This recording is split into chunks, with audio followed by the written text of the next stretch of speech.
हम लोग पिछली बार से यहाँ पर आत्म पूजा उपनिषद पर बात कर रहे थे। आत्म पूजा उपनिषद के 4 सूत्रों पर हमने बात करी थी। उसे आप लोगों ने सुना, समझा और उसमें प्रवेश करने की कोशिश की। आत्म पूजा उपनिषद मुख्यतया एक बहुत ही क्रांतिकारी उपनिषद रहा, जो हमारे जीवन में और समाज में पूजा का विधान रहा। उस पूजा के विधान की वास्तविकता क्या है, उसका गहरा अर्थ क्या है, उसका मर्म क्या है, इसके पन्ने ये आत्म पूजा उपनिषद खोलता है। भक्ति की भाषा का उपयोग करता है और ज्ञान मार्ग के सूत्रों को प्रकट करता है। इसलिए ये अपने आप में अद्भुत है। आज यहाँ पर हम 5वां सूत्र लेंगे। 5वां सूत्र भी पहले के सूत्रों की तरह ही बड़ा ही छोटा और आणविक है। सदा अमनस्कम अर्घ्यम, अर्थात मन के तीर का सदा उसकी तरफ उन्मुख होना अर्घ्य है, पूजा के लिए अर्पण है, ऑफरिंग है। पूजा जब आप लोग करते हैं तो सामान्य तौर से अर्पण की सामग्री, जो ऑफरिंग है, जो आप ऑफर करते हैं उस परम शक्ति को, वो आता ही है। और उपनिषद कभी किसी व्यक्तिगत सत्ता का शब्द उपयोग में नहीं लाते। वो हमेशा कहते हैं कि मन के तीर का उसकी तरफ, वो परमात्मा शब्द का उपयोग नहीं करते या ईश्वर शब्द का उपयोग नहीं करते। उसकी तरफ अर्थात जो समग्रता है, टोटलिटी है, जो परिपूर्ण अस्तित्व है, टोटल एग्जिस्टेंस है, उसकी बात करते हैं, जो हमारा शाश्वत जीवन है, इटर्नल लाइफ है। अब मन के तीर का उसकी ओर लगे रहना, निरंतर लगे रहना, सदा अमनस्कम अर्घ्यम। ये बात जितनी छोटी जान पड़ती है उतनी ही अपने आप में अद्भुत है। हर कोई पूजा कर रहा है और तुम देखते हो कि वो कुछ न कुछ अर्पण कर रहा है, कभी कोई सामग्री, कभी कोई सामग्री। यहाँ तक कि इसी पूजा के सिस्टम में, इसी पूजा के विधान में, इस ऑफरिंग के लिए, इस अर्पण के लिए ही बलि जैसी चीजें भी आ गईं। जब पशु बलि दी जाती थी, कहीं कहीं नरबलि का उल्लेख भी मिलता है। उसकी वास्तविकता कितनी है, नहीं है, ये विवाद का विषय है, लेकिन उसका उल्लेख मिलता है। अब उस अगर बलि के सिस्टम से अलग भी हो जाए, तब भी तुम तरह तरह की सामग्रियां, अन्न है या अपनी और वस्तुएं हैं, उनका अर्पण कर रहे होते हो। कभी कुछ मंदिर में या पूजा के किसी भी कार्यक्रम में जब जाते हो तो लोग अर्पण करते हैं कुछ, और उपनिषद कहता है कि ऐसा कुछ भी अर्पण किया जाना कूड़ा करकट है, वो व्यर्थ है। अस्तित्व की उस परम सत्ता से तुम्हें जो कुछ मिला है उसका ये कूड़ा करकट मात्र है, जिसे तुम उसी को अर्पित करना चाह रहे हो। सब कुछ उसी का है, तुम उसको क्या अर्पित करोगे? तुम्हें लगता है कि सामग्रियां तुम्हारी हैं, तुम्हें लगता है कि शरीर तुम्हारा है, तो शरीर भी तुम्हारा नहीं है। पदार्थगत रूप से कोई भी जो चीज है वो तुम्हारी नहीं है।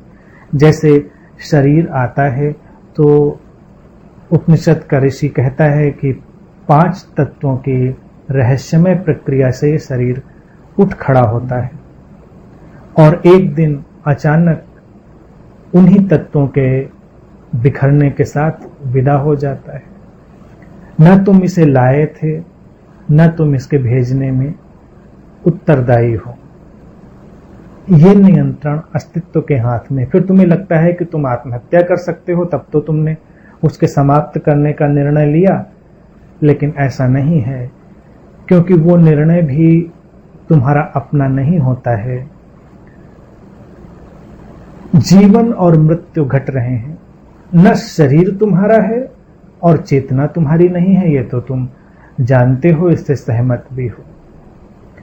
शरीर के साथ एक भ्रम पैदा होता है कि ये मेरा है, और फिर इस भ्रम के साथ ही बहुत सारी चीजों का भ्रम पैदा होता है जो पदार्थगत हैं, तत्वगत हैं, जिनके बारे में तुम्हें लगता है ये मेरी हैं, ये मेरी हैं।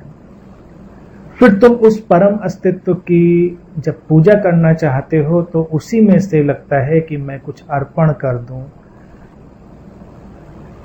और ये सोच ही अगर तुम इस व्यापक रूप से देखोगे तो हास्यास्पद हो जाती है कि ऐसा कहां संभव है। अर्पण तो तुम वो कुछ करो जो तुम्हारा अपना हो, तुम्हारा अपना तो कुछ है नहीं। जो तुम्हारा अपना नहीं है उसको पूजा के रूप में उपयोग करने से कोई श्रेष्ठता हासिल नहीं हो सकती। फिर ऋषि कहता है इन चेतना और शरीर यानी पदार्थ और अपदार्थ, फिजिकल और नॉन फिजिकल के बीच एक चीज आती है जिससे तुम मनुष्य बनते हो। पशुओं के पास वो नहीं है, वो मन। ऋषि कहता है कि मन का अर्पण कर सकते हो, लेकिन मन का अर्पण कैसे करोगे? मन के भी 2 हिस्से होते हैं। एक वो सूक्ष्म ऊर्जा जिसमें विषय शामिल होते हैं, यानी कि एक ऊर्जा जो कंटेन करती है सब विषयों को। उसमें तुम्हारी स्मृतियां हैं, विचार हैं, तुम्हारे अनुभव हैं, तुम्हारा ज्ञान है। अब तुम विचारों, स्मृतियों, अनुभवों को अगर अर्पित करना चाहो, वो व्यर्थ हैं, क्योंकि वो मृत हैं, उनकी कोई वास्तविकता नहीं है, वो एक स्वप्न की तरह से हैं, काल्पनिक हैं। तब मन के दूसरे हिस्से की ओर जाना पड़ता है, एक जो विषय को धारण करता है और एक जो विषय है। विषय है तुम्हारे मन के स्मृतियों, विचारों, भावनाओं, अनुभूतियों, अनुभवों के ढंग, और इन सबको जो ऊर्जा शामिल करती है, जो इसे कंटेन करती है, वो निर्दोष है, वो शुद्ध है। ऋषि कहता है वही केवल तुम्हारा अपना है, और उसके उद्भव के साथ ही तुम मनुष्य बने। पशु के पास वो नहीं थी, इसलिए पशु विकास क्रम में आगे नहीं बढ़ सकते। वो जैसे हैं वैसे ही रह सकते हैं। पशुओं में कोई अंतर नहीं पड़ता, वो जैसे आते हैं वैसे ही विदा हो जाते हैं। एकमात्र मनुष्य है जो ऊंचाई और नीचाई की किसी भी सीमा को स्पर्श कर सकता है, और इस प्रक्रिया में उसका जो माध्यम बनता है, जो उपकरण बनता है, वो उसका मन होता है। मन वो घटना है कि तुम चाहो तो कुछ कर सकते हो, चाहो तो नहीं कर सकते हो। इसीलिए साधना जैसा जो विषय है ये मनोगत हो गया है, तुम्हारे मन का हिस्सा। इसीलिए तुम्हें दिखाई देता है किसी की रुचि है, किसी की रुचि नहीं है। कोई तुम्हें कमतल नहीं कर सकता, कोई तुम्हें विवश नहीं कर सकता कि तुम ऐसा करो। तुम्हारा चुनाव होगा, तुम चाहो तो विकसित हो सकते हो, तुम चाहो तो विकसित नहीं हो सकते हो। तुम चाहो तो प्रेमपूर्ण हो सकते हो, तुम दूसरा निर्णय ले लो, तुम अप्रेमपूर्ण हो सकते हो। मनुष्य जीवन की सुंदरता भी यही है और मनुष्य जीवन की विभीषिका भी यही है कि वो चुन सकता है। वो चुन सकता है, इसीलिए वो विकसित हो सकता है। लेकिन चुनाव तुम्हारा अपना है, तो तुम क्या चुनोगे इस पर बहुत कुछ अंतर पड़ेगा। अब जब पूजा के लिए चुनना है, अर्घ्य है, अर्पण है, तो पूरे से ही काम चलता है, टोटल से काम चलता है, आधे अधूरे से काम नहीं चलता, तुम्हें पूरा होना पड़ता है। इस मन को अगर एक तीर की तरह से उसकी ओर, यानी जो परम शक्ति है उसकी ओर तुम लगा सको, तो यही उसके लिए ऑफरिंग होगी, अर्घ्य होगा। और वस्तुओं से, पदार्थों से वो अर्पण पूरा नहीं होता, क्योंकि तुम अलग बने रहते हो। तुम सामग्रियों का अर्पण करते हो, अलग हो जाते हो। और अगर तुम पूजा में थोड़ा सा भी रूटीनी हो गए, नियमित हो गए, तो तुम अर्पण के लिए सामग्रियां भी सारी रिजेक्टेड चुनोगे, थर्ड रेटेड। इसीलिए पूजा में लोग सबसे निम्न स्तर की सामग्रियां उपयोग कर लेते हैं, क्योंकि उनका उपयोग ही क्या है, उनका करना ही क्या है, उनका कोई काम तो आना नहीं। लेकिन इसका तात्पर्य मेरा नहीं है कि तुम श्रेष्ठ सामग्रियों का उपयोग करोगे तो तुम्हारी पूजा हो जाएगी, तो तब भी नहीं होगी। घर में भी जब तुम पूजा के लिए कोई व्यवस्था बनाते हो तो घर का सबसे रिजेक्टेड जगह उपयोग में लाते हो, लेकिन इसका तात्पर्य यह नहीं है कि तुम घर की सबसे अच्छी जगह उपयोग में ले आओगे तो पूजा हो जाएगी। ये केवल मानसिकता की बात है। मनुष्य के मन में जो अर्पण की भावना है उसकी मानसिकता है। तुम परम शक्ति की पूजा करना चाहते हो, फिर तुम्हारे जीवन में जो सबसे बेकार का समय है, सबसे खाली समय, उस समय तुम पूजा करना चाहते हो, तो ये तुम्हारे मन की अपनी एक बेईमानी है, उससे कोई पूजा नहीं होती। जब तक तुम श्रेष्ठ का अर्पण न कर सको तब तक पूजा कहां संभव है। श्रेष्ठ से जुड़ने का और कोई मार्ग क्या हो सकता है श्रेष्ठ के सिवा, क्योंकि तुम जिस माध्यम से जुड़ते हो वही हो जाते हो। मनुष्य क्या है? मनुष्य वही है जो उसके अंदर से उठती हुई भावना की लहर है। तुम व्यक्तियों से जुड़ते हो, व्यक्ति अपने आप में प्रायः एक न्यूट्रल, एक निष्क्रिय स्वरूप है। न्यूट्रल निष्क्रिय स्वरूप इसलिए है क्योंकि मन उसके अंदर अभी सोया पड़ा है, गतिशील हो सकता है या सो सकता है, कुछ भी हो सकता है। तो अगर तुम अपनी भावना की तीव्रता से, अपनी सजगता से, अपनी करुणा से, अपने प्रेम से, इन उदात्त तरंगों से, इन उच्च तरंगों से उसके साथ उपस्थित होते हो, व्यवहार करते हो, उसका मन इन तरंगों से तरंगित हो जाता है, वाइब्रेट हो जाता है, और तब जो संबंध निकल कर आता है वो इन्हीं उच्च भावनाओं के अनुरूप होता है। अगर तुम दूसरा चुनाव करो, तुम अपनी भावनाओं में कंजूसी रखो, तुम्हें लगे कि इतने उच्च स्तर के प्रेम की सबको जरूरत नहीं है, इसको हम कहीं कहीं उपयोग में लाएंगे, तो क्षुद्र प्रेम से काम चला लेते हैं। ये काम चलाओ प्रेम है। लोगों के अंदर प्रेम के भी कंपार्टमेंटलाइजेशन होते हैं ना जीवन में। ये अच्छा वाला प्रेम इन लोगों के लिए, ये फिर सेकंड डिग्री का इन लोगों के लिए, फिर थर्ड डिग्री का इन लोगों के लिए, और बिल्कुल रिजेक्टेड फिर बाकी परिधि से बाहर के लोगों के लिए। तो ये कंपार्टमेंटलाइजेशन प्रेम में भी है। लेकिन हैरानी है कि अस्तित्व तो नियम से चलता है, अस्तित्व नियम विरुद्ध नहीं है। इसीलिए मैंने तुमसे हमेशा कहा कि परमात्मा नियम है। नियम का अर्थात जो तुम करोगे तुम पर लौट आएगा, उससे विपरीत नहीं होगा। तो जब तुम क्षुद्र से रिलेट करते हो तो तुम्हारे ऊपर क्षुद्र लौटता है और तुम्हारा पूरा जीवन शैलो हो जाता है, क्षुद्र हो जाता है। अब पूजा का भी विषय जैसे है, तो हर घर में हर व्यक्ति पूजा भारत में करता ही रहा है, और पूजा के लिए सारी क्षुद्र सामग्रियां, क्षुद्र समय, क्षुद्र विषय, तो उसका पूरा जीवन शैलो हो जाता है। जब तक तुम श्रेष्ठतम अर्पित ना कर सको, यानी कि तुम्हें जिस घटना ने मनुष्य बनाया है, मन, जब तक तुम उसका अर्पण न कर दो तब तक पूजा पूरी नहीं होती। ऋषि कहते हैं शरीर के साथ तुम मनुष्य नहीं हुए, शरीर पशुवत है।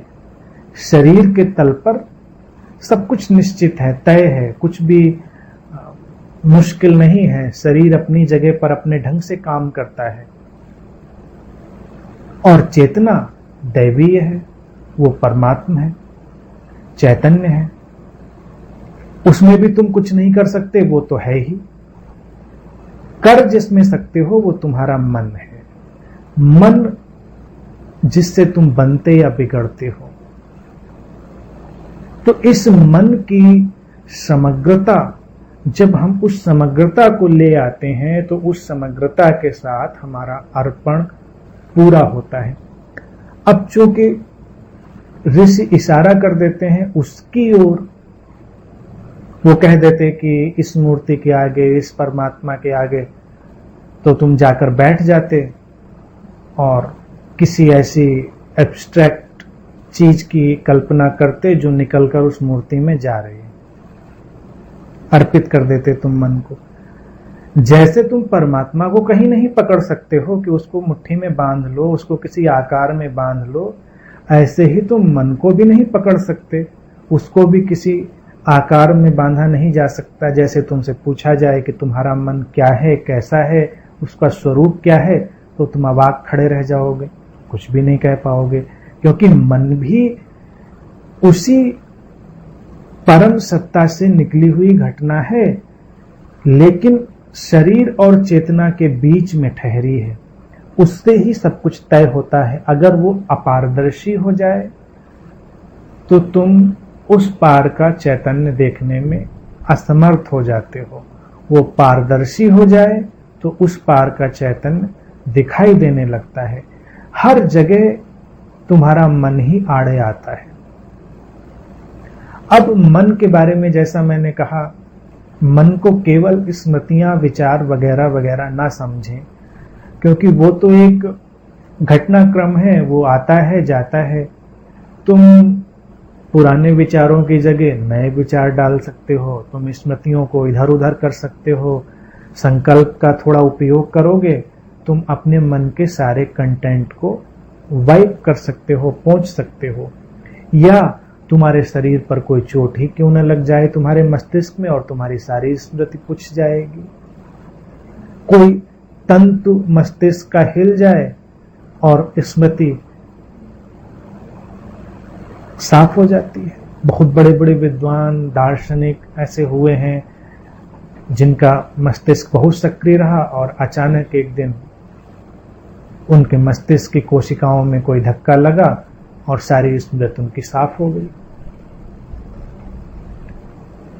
अब वो एक कोरी स्लेट की तरह हो गए। तो यहां पर जब कंटेंट की बात आएगी तो कंटेंट तुम्हारा होना नहीं है, और वो चूंकि तुम्हारा अपना भी नहीं है, कंटेंट बाहर से आता है, तुम्हें जगह जगह से मिलता है। तुम समाज से, अपनी शिक्षा से, अपने आसपास की परिस्थितियों से, हर जगह से, कंटेंट से तुम्हारा कोई काम नहीं बनेगा। जो उसका कंटेनर है, the subtle energy of your mind, तुम्हारे मन की सूक्ष्म ऊर्जा जिसमें सब धारण होता है, उसकी ओर वापस लौटना, उस शुद्धतम अवस्था की ओर वापस लौटना। और इसके लिए ध्यान अत्यंत उपयोगी है। ध्यान का यही कार्य है कि वो तुम्हें कंटेंट से फ्री कर दे और कंटेनर से जोड़ दे, उसका जो सूक्ष्म रूप है उससे तुम्हें जोड़ दे। तो पूजा ध्यान से अलग नहीं है, वो ध्यान का ही एक अपना विशेष ढंग है। बाहर जितने भी कर्मकांड तुम्हें दिखाई देते हैं वो केवल परिपूरक हैं वास्तविक पूजा के, सब्स्टिट्यूट हैं उस प्रामाणिक पूजा के। उनमें किसी भी लगाव की, तर्क की आवश्यकता नहीं है या उनको बचाने की भी कोई आवश्यकता नहीं है। जब उपनिषद के इस ऋषि ने ये बातें लिखी होंगी, तुम समझ सकते हो बड़ा प्राचीन समय रहा होगा, आज के जैसा वक्त नहीं रहा होगा, और तब भी उसे दिखाई दिया होगा कि इन कर्मकांडों के नाम पर कितना अंधविश्वास और कितनी जड़ता उत्पन्न हो गई है, और उस जड़ता को हिलाने के लिए ही उसने ये सूत्र दिए होंगे। तो तब से लेकर आज तक व्यक्ति की जड़ता में, उसके अंदर की बाधाओं में वृद्धि हुई है। धर्म के लिए सबसे खतरनाक चीज होती है धर्म का सब्स्टिट्यूट, उसका परिपूरक, पूजा वगैरह। इसीलिए वास्तविक धर्म के उपयोग में बाधा डालने वाली हो जाती है।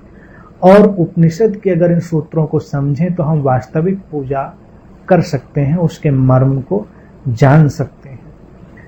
उसमें फिर आप सारा खेल खेल सकते हैं, लेकिन आप वास्तविकता को भी जान सकते हैं। जीवन रसपूर्ण रहेगा, तो इसीलिए बहुत सारे बाहरी खेल में कोई विरोध नहीं है, उसमें कोई बाधा नहीं है, लेकिन फिर आप उसके सार को जानते हुए, उसके एसेंस को जानते हुए आगे जाएं। हमारे जीवन का एक एक कृत्य हमें बनाने वाला होता है, इस बात से कोई भी असहमत नहीं होगा। तो पूजा एक वो चीज है जिससे हम जीवन में बहुत कुछ पाना चाहते हैं। पहली चीज तो हम परमात्मा ही पाना चाहते हैं, सर्वोपरि हम अपने आप को जानना चाहते हैं, यानी ये कितनी बड़ी बड़ी बातें हम जानना चाहते हैं। फिर इससे थोड़ा नीचे आ जाएं तो पूजा से हम अपनी भौतिक समृद्धि, अपना स्वास्थ्य और अपने जीवन के मंगल की कामना और तरह तरह की बहुत सारी चीजें चाहते हैं। लेकिन तुम सोचो कितने साधारण ढंग से हम उन चीजों को चाहते हैं।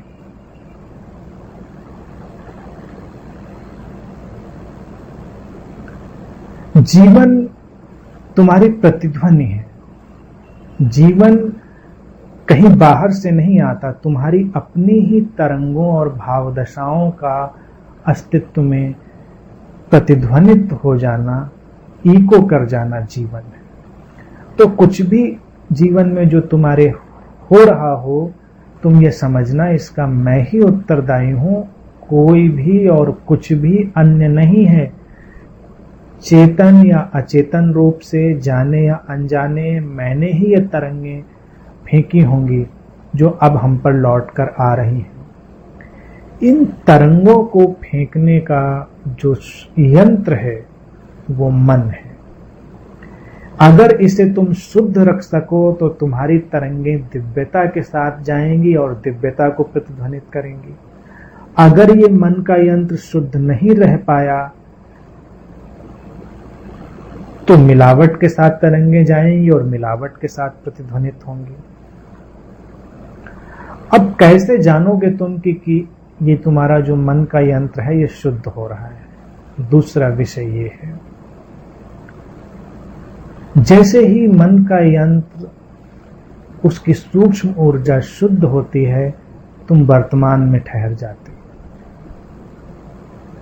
अतीत और भविष्य तुमसे अलग हो जाता है, तुम उनके दृष्टा मात्र रह जाते हो,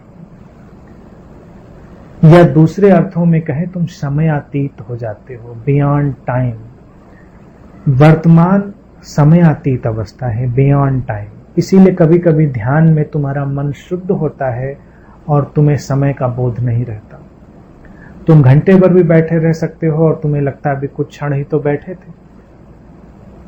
उस समय तुम्हारे अंदर यही घटना घट गई होती है कि जाने या अनजाने तुम्हारा अतीत और भविष्य अलग हो गया होता है।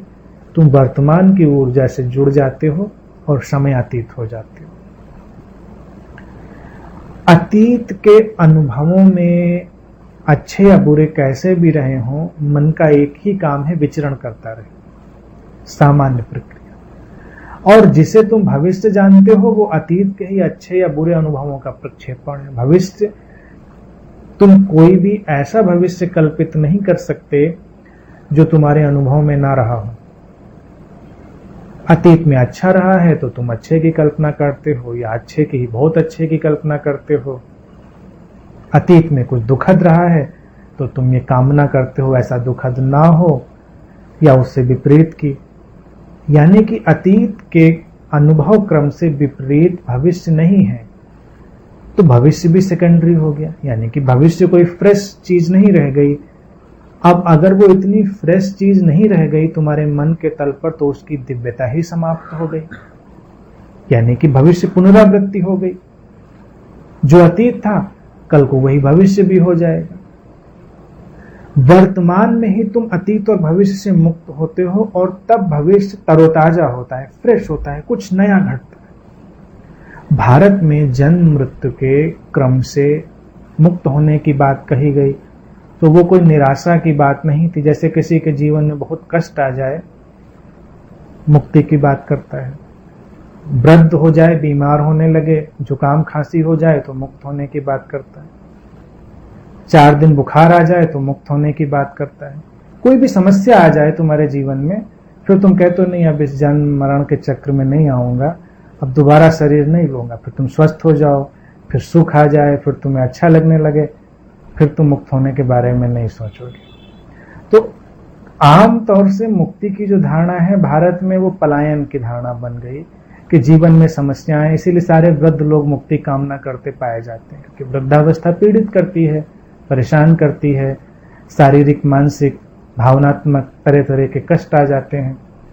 तो लगता है अगली बार ना आना पड़े तो अच्छा है, और तुम उन्हीं लोगों को सारी सुविधाएं देकर देख लो, फिर वो मुक्ति की कामना छोड़ देंगे और सारी चीजों की कामना करेंगे।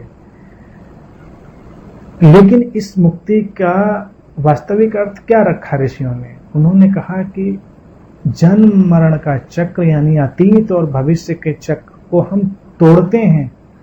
तोड़ते इसलिए हैं क्योंकि वो व्यर्थ है।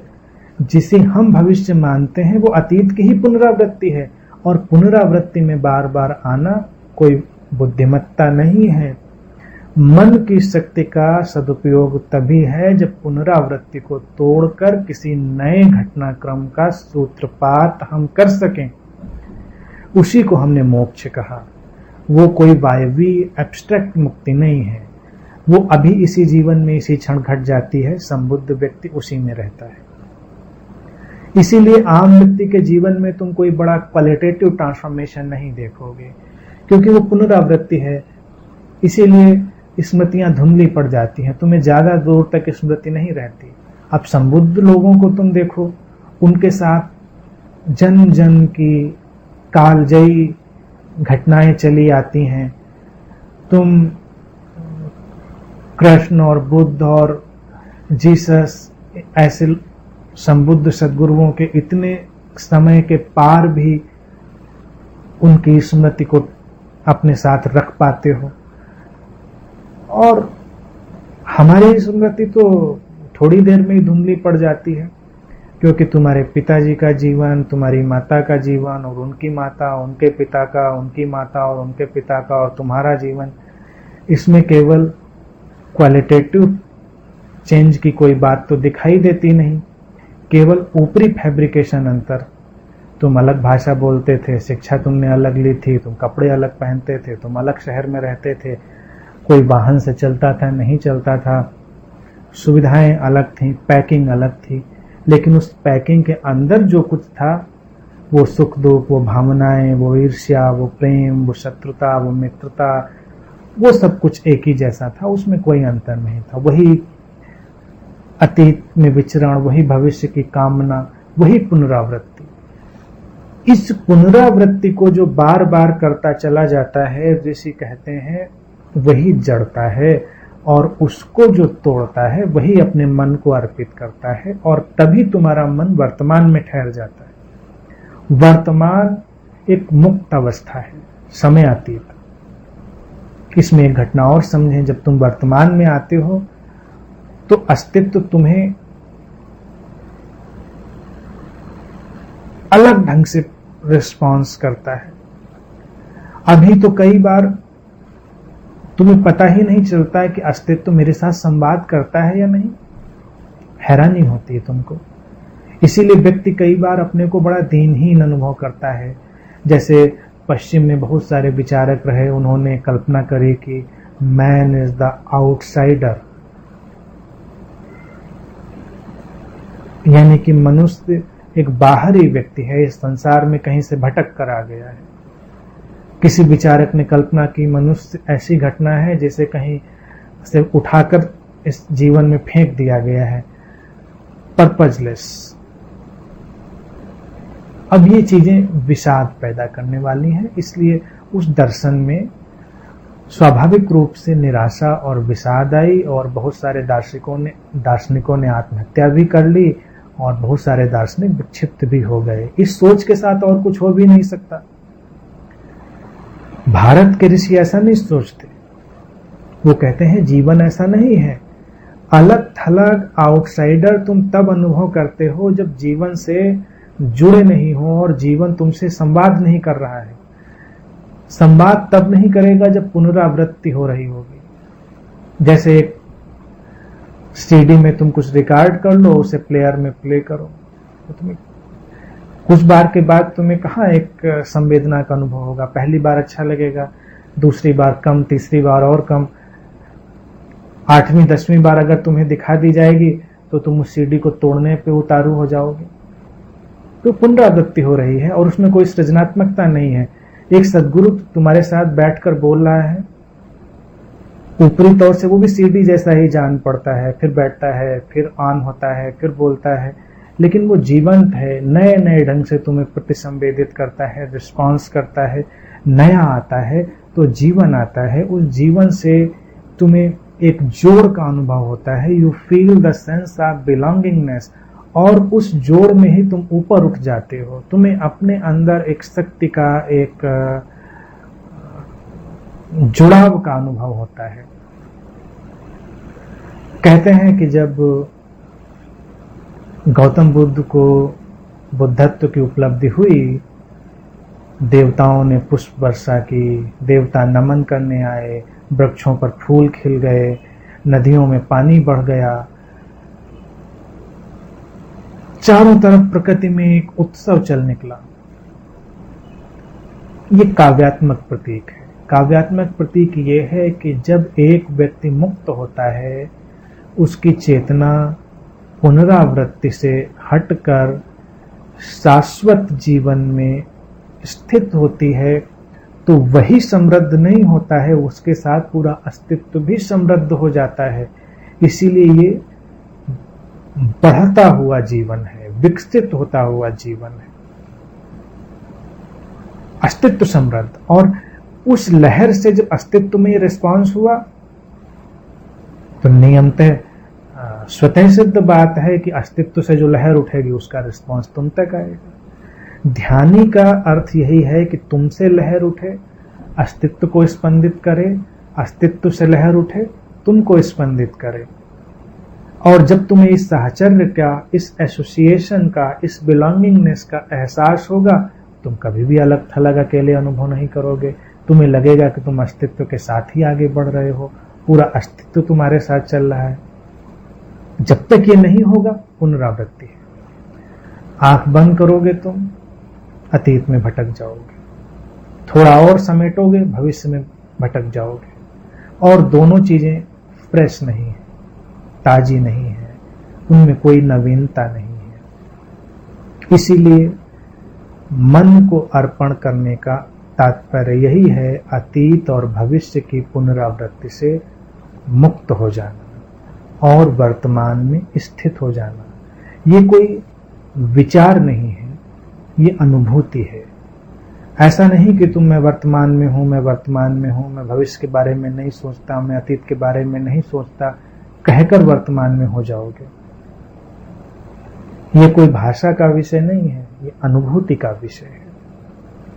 अनुभूति का विषय कि तुम पूरे के पूरे वहां पर होगे, कंप्लीट, टोटल। जैसे ही तुम टोटल होते हो, ये दूसरा लक्षण आ जाता है। मन के कंटेंट फ्री होने का, यानी कि मन के शुद्ध होने का। परिपूर्ण होते ही तुम्हें वर्तमान का अनुभव होता है, शाश्वतता का अनुभव होता है, मुक्ति का अनुभव होता है। किसी बात में पूरे हो जाओ। तुम यहां बैठे हो, पूरे बैठ जाओ, तन से, मन से, चेतना से, हर चीज से। लेकिन मैं हमेशा कहता हूं कि तुम बैठते हो और 1 मिनट में 10-15 बार अपने घर घूम आते हो, दुकान घूम आते हो, नाते रिश्तेदारों से मिल आते हो, फिर आ जाते हो, फिर सुनते हो। इसीलिए कभी कभी तुम्हारे बीच के बात खो जाते हैं।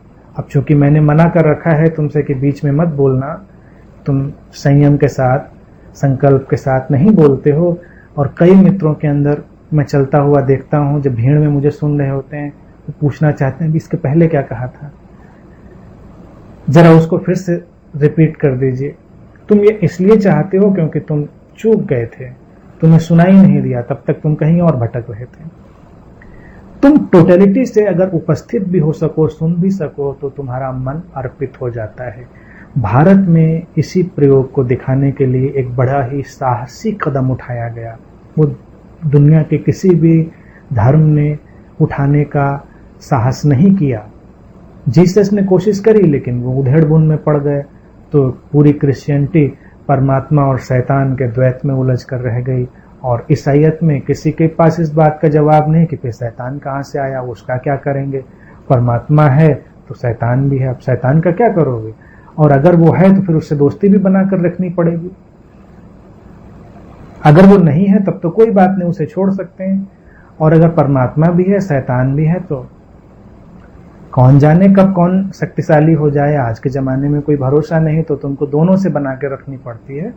तो ईसाईयत का जो कार्य व्यापार रहा, इस द्वैत के टूटने के साथ ही उन्होंने दोनों से हाथ मिलाकर रखा, परमात्मा से भी और शैतान से।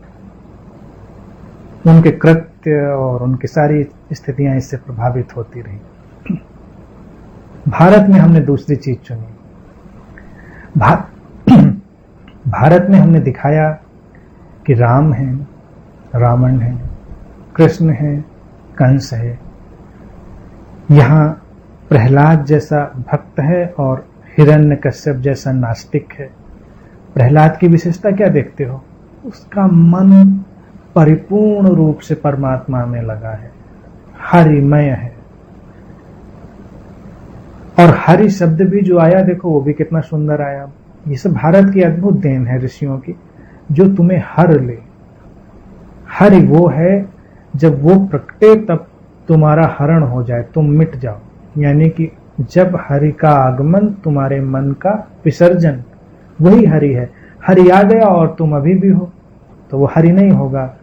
वो हरिया हो सकता है, कुछ भी हो सकता है, लेकिन हरि नहीं होगा। तो कहते हैं प्रहलाद की चेतना हरिमय हो गई, यानी कि वो उसके मन का तीर निरंतर उसकी तरफ स्थित हो गया। और इससे ठीक विपरीत दिखाया हिरण्यकश्यप को, परिपूर्ण नास्तिक, नाम भी नहीं ले सकता, सुन भी नहीं सकता। तो तुम क्या सोचते हो कि नाम से उसको परेशानी थी? नाम नहीं दिखाते, वो टोटलिटी।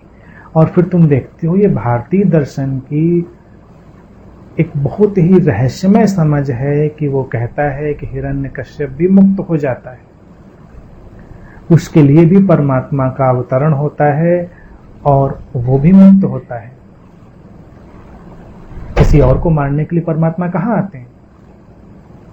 मारना तो शरीर का टूटना है, शरीर तो वैसे ही गिरता, 5 साल पहले 5 साल बाद गिरता हिरण्यकश्यप। लेकिन किसी के लिए परमात्मा ही आ जाए, वैसे तुम सुनते हो यमदूत आते हैं, छोटे मोटे कर्मचारी आते हैं मारने के लिए किसी को, लेकिन जो परिपूर्ण नास्तिक है उसके लिए सीधे परमात्मा आ गया कि तुमको मैं लेके चलूंगा। उसकी भी मुक्ति दिखाते हैं, कंस की भी मुक्ति दिखाते हैं। तो कृष्ण के हाथों, यानी कि किसी सिपाही से मरवा देते, किसी और चीज से मरवा देते, सीधे जिसको हम पूर्ण अवतार कहते हैं वो। रावण को भी सीधे राम से। अब तुम कभी सोच के देखो, रावण को हनुमान ने नहीं मारा, किसी और बंदर ने नहीं मारा, किसी भालू ने, किसी ने नहीं मारा। सीधे राह में। क्यों? परिपूर्णता। तो भारत के दर्शन ने कहा कि अगर तुम बुराई में, नास्तिकता में भी परिपूर्ण हो जाओ, टोटल हो जाओ, तुम ट्रांसफॉर्म हो जाते हो। यानी कि टोटलिटी ही ट्रांसफॉर्म करती है, या इस पार या उस पार। दोस्ती करो तो पूरी मित्रता कर लो, ट्रांसफॉर्म हो जाओगे। शत्रुता करो तो पूरी की पूरी शत्रुता कर लो, ट्रांसफॉर्म हो जाओगे। मनुष्य की हालत है न दोस्ती में न दुश्मनी में, वो दोस्त दुश्मन जैसा है, फ्रेंड एनिमी। उसके लिए अगर हम कोई शब्द इजाद करेंगे तो दोस्त दुश्मन जैसा मिला जुला है। कभी कभी दुश्मन जैसा व्यवहार करता है, कभी कभी दोस्त जैसा करता है,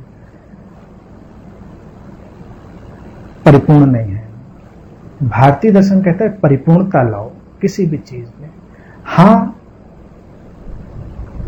तो परिपूर्ण, ना तो परिपूर्ण, और ट्रांसफॉर्म हो जाओगे। आस्तिकता नास्तिकता के किसी विवाद में कभी भारतीय दर्शन नहीं उलझा। क्यों? उन्होंने इसकी परवाह ही नहीं की। उन्होंने कहा नास्तिक, तो चारवाक को खड़ा कर दिया कि ठीक है, तो फिर तुम परिपूर्ण नास्तिक हो जाओ, फिर छोटे मोटे नास्तिक नहीं रहना, और उसको भी ऋषि का दर्जा दे दिया।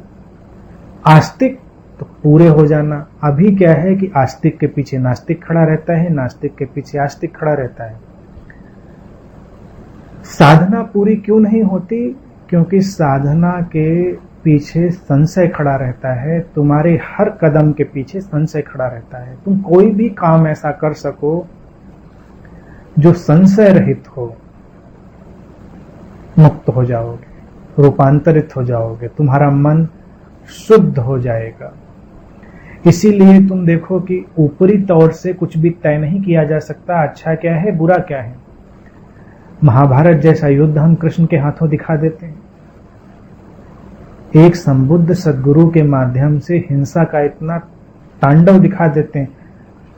तुम कल्पना करो आज के समय में ऐसा कृष्ण कर रहे होते और इतने 24/7 चैनल होते तो कृष्ण को कैसे दिखा रहे होते। तुम कल्पना कर सकते हो कि इस तरह से हिंसा के लिए प्रेरित करते हुए व्यक्ति को कैसे दिखाया गया होता। लेकिन हमने दिखाया, भारत में हमने दिखाया, और हमने दिखाया कि इसके बावजूद भी गुणात्मक अंतर है।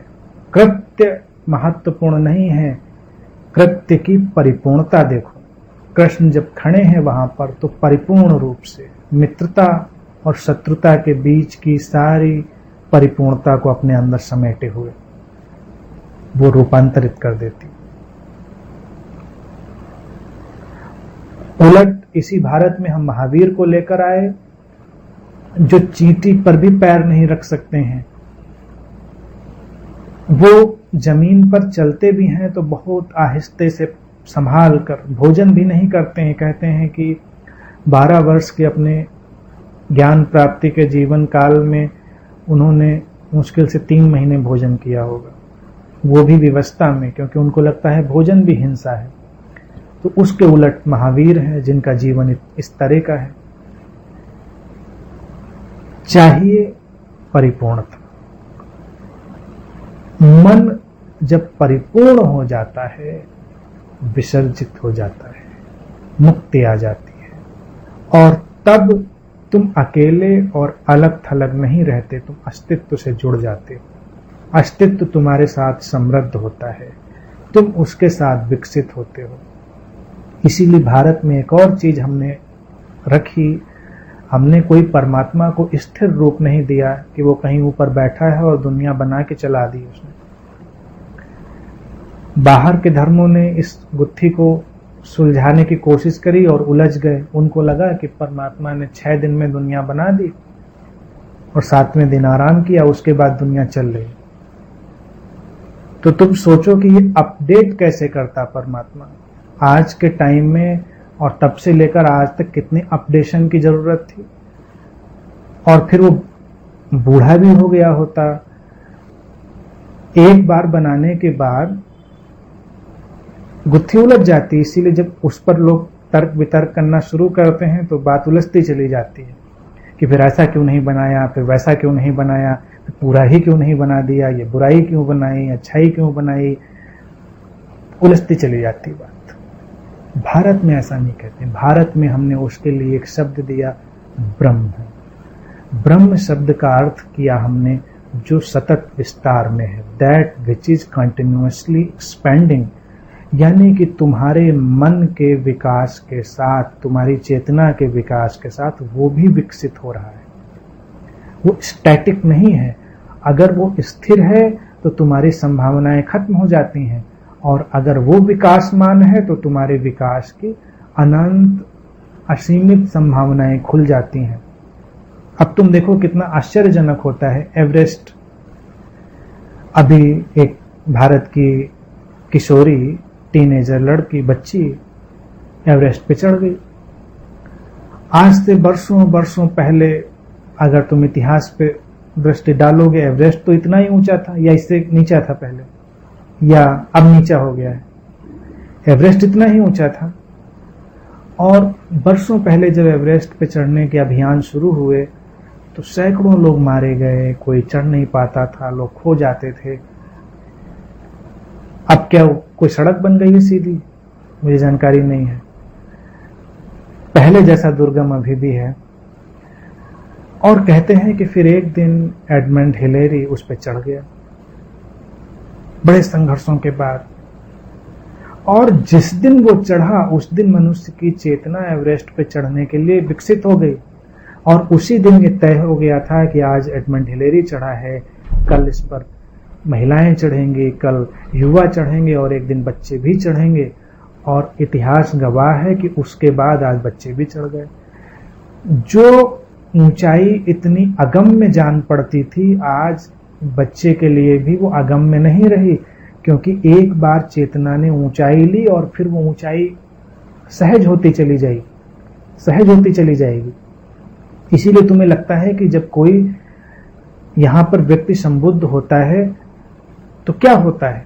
एक व्यक्ति के संबुद्ध होने के साथ तुम्हारे संबुद्ध होने के दरवाजे खुल जाते हैं। ऐसा थोड़े तुम अलग थलग रह जाते हो। जैसे ही तुम्हारे बीच से एक व्यक्ति संबुद्ध हुआ, 50% तुम आगे बढ़ गए, तुम्हारे सारे दरवाजे खुल गए, तुम और नजदीक आ गए। इसीलिए जब तुम संबुद्ध सदगुरु के साथ बैठते हो, तुम्हें पूरा यकीन आ जाता है, तुम्हें पूरा यकीन होता है कि हाँ बिल्कुल संभव है, हो सकता है, और होने लगता है। इसी तरह से अगर तुम्हारे आसपास के 1-2 मित्र और संबुद्ध हो जाए, तुम देखोगे कि संख्या बढ़ जाएगी तेजी से, चेन रिएक्शन, फिर 3, 4, 5, 10, 15 होते चले जाएंगे। एक का होना चेतना को ऊपर खींच लेता है।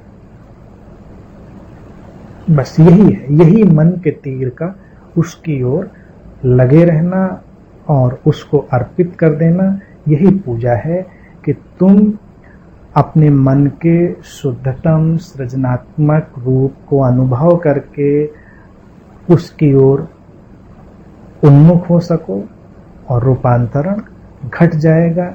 रूपांतरण जब घटेगा, पुनरावृत्ति मिटेगी, तुम वर्तमान में आओगे। यही वास्तविक पूजा होगी। आज के लिए इतनी ही।